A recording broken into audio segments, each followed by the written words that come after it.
Hello everyone, and welcome to The Sims lore. Today, we're taking a look at one of the most horrific stories in the Sims franchise, the Sock and Sandal Lady.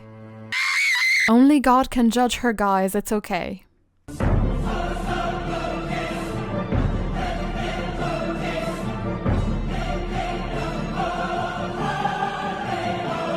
No, but seriously, someone at EA please tell me what the hell is going on here. Who okayed this? I need answers. Okay, so today we're actually taking a look at the prank pulled by mischievous fairy family, the Goodfellows, on Linda Rodgers and her adoption process.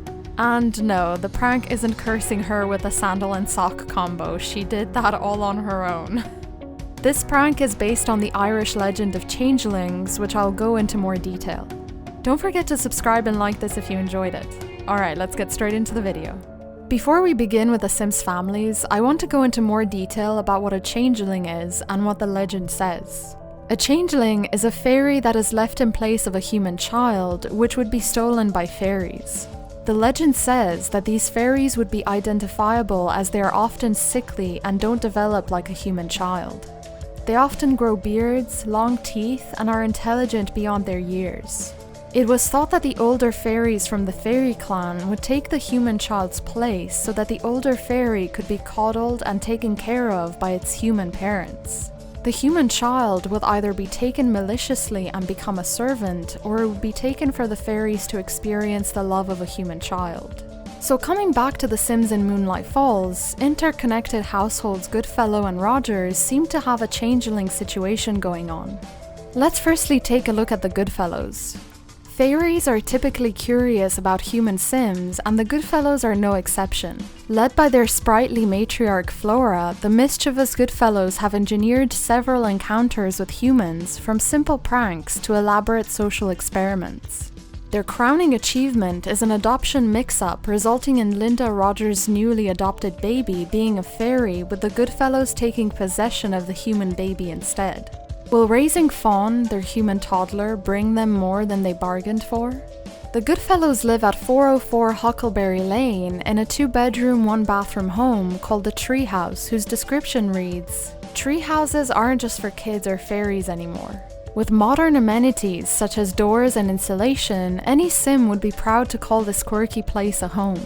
Enjoy second-floor decks for a view of the cars passing by, or step out back and gaze over the peaceful pond. Whatever your age or supernatural status, there's no outgrowing this charming house.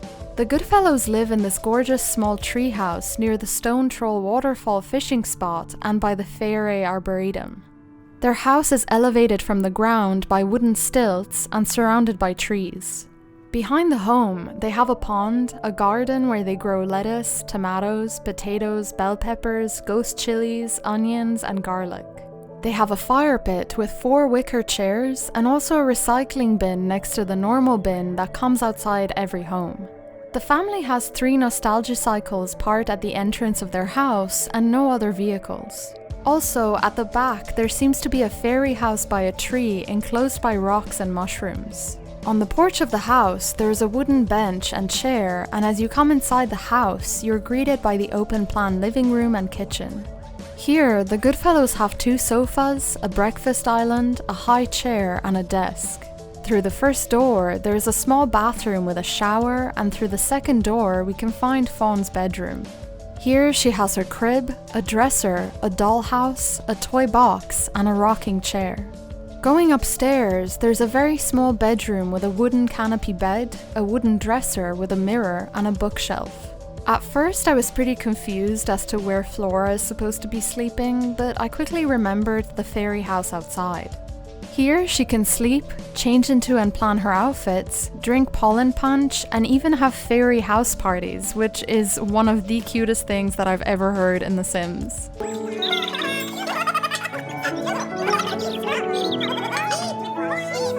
So let's have a look at each one of the family members. First up is the matriarch of the household, Flora. In her quest to understand human emotions, Flora has led several social experiments on humans. Of course, some of these are just good old-fashioned pranks.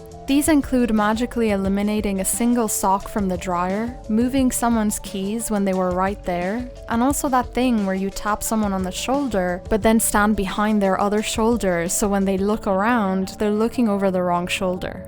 Though Flora has some guilt in accidentally turning the Hopcraft toddler into a fairy, she looks forward to watching from afar to see how the events unfold. One prank stands head and shoulders above the others, providing a fairy child for that delightful Linda Rodgers while welcoming a human baby into the Goodfellow home. Flora is an elder with the Cancer star sign, and she appears to be very close to passing, as sometimes it's said that she passes 3 or 4 days after starting to play with the family. Flora loves the outdoors, is inappropriate, family-oriented, frugal, and has a green thumb.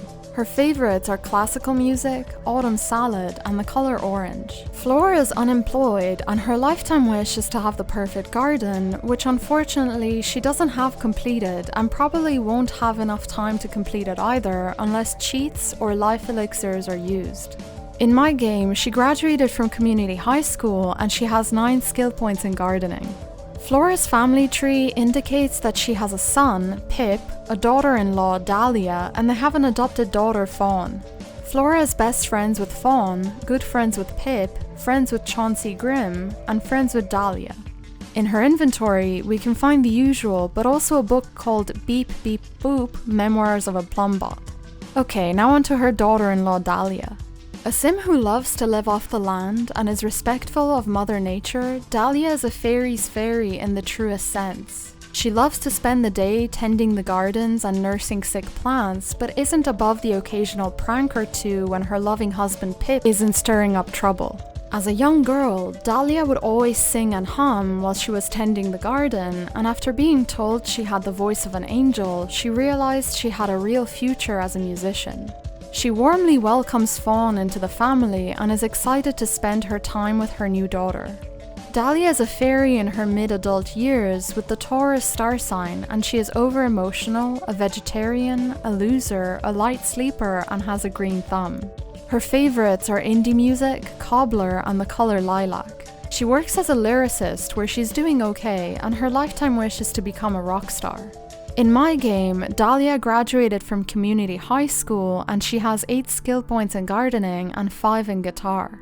Dahlia is good friends with her daughter Fawn, Wilhelmina Wolf, has a good relationship with her husband Pip, is friends with Gator Wolf, friends with Flora and Erica Wolf, and acquaintances with her boss Rainflower Ivy. In her inventory, she has the usual, but also a guitar and a book titled Mr. McKay's Photographics.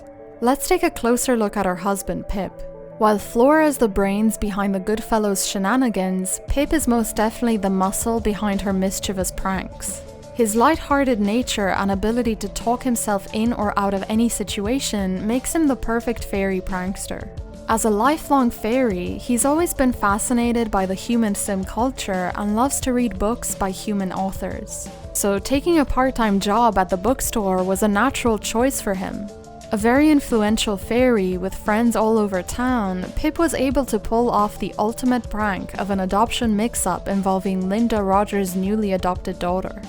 Pip is an adult fairy, younger than his wife, with the Libra star sign, who has a good sense of humor, is a genius, a bookworm, a schmoozer, and charismatic. His favorites are pop music, fish and chips, and the color spiceberry. He works part-time at the bookstore as a book genre sorter, where he's doing okay, and his lifetime wish is to be the master of the arts.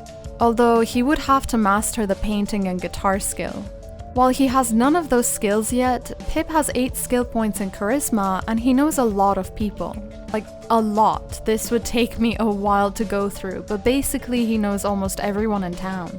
He has a really great relationship with the 2 feuding families, the Wolves and the Van Goulds, and honestly pretty much every other family in Moonlight Falls. In his inventory, he has the usual, but also 2 books titled Shadow of the Tower and Jetpacks, Wind Carvers, and Zephyrs Oh My. Okay, now onto their daughter Fawn. A human adopted child in a family of fairies, Fawn came into the Goodfellow family as part of a planned adoption mix-up with the help of Pip. In some families, being the only non-supernatural could make one feel like an outcast, but not so with Fawn. Her parents are pleased as punch to have her as part of the family, and at a young age, Fawn is almost ready to believe that she's a fairy, even though she's human. Fawn is a human toddler with the Libra star sign, and she's grumpy and a light sleeper. Her favourites are kids' music, fish and chips, and the colour white. Fawn is definitely a changeling, which we looked at earlier on. Also, putting Flora and Fawn's name together sounds like flora and fauna, which refers to plants and animals as a broad spectrum encompassing all life on Earth.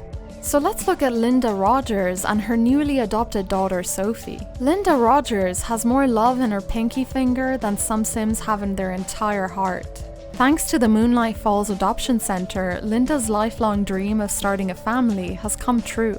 Of course, thanks to a little intervention by some mischievous fairies, Linda will discover she is getting more with her adoption than she ever dreamed of. What will Linda say when little Sophie grows up to be a beautiful young fairy?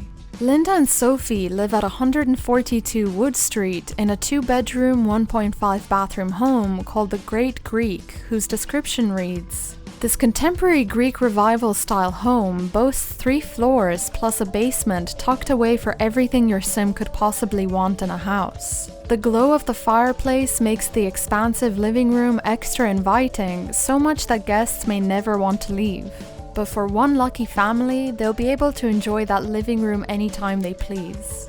Let's take a closer look at her house. Outside, Linda has a semi-enclosed garden where she grows bell peppers, potatoes, grapes, watermelon, tomatoes, onions, garlic, lettuce, ghost chilies, and white-cap mushrooms.